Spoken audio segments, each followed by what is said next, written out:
Panasonic AC remote not working? Easy fixes you must try.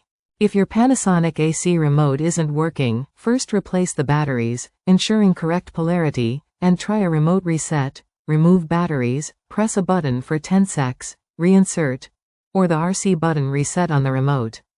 If still unresponsive, test the remote with your phone camera for IR signal, and if the signal is weak or absent, reset the AC unit by cutting power for a few minutes, as the issue could be the remote or the AC's infrared receiver, requiring professional repair if simple fixes fail.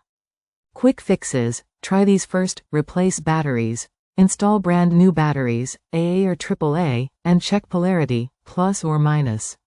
Test the remote signal. Open your phone's camera, point the remote at it, and press any button. A working remote will show a purple, white light flash on the screen. Reset the remote. Battery reset. Remove batteries, press any button for 10 seconds, then reinsert. RC button reset. Use a pin to press the small reset button, often on the back, for a few seconds. Reset the AC unit.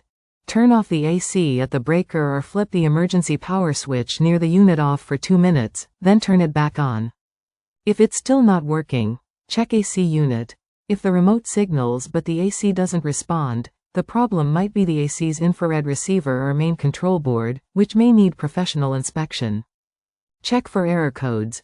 If the AC display shows codes, e.g., 00H, 11H, P05, these indicate specific issues needing professional diagnosis.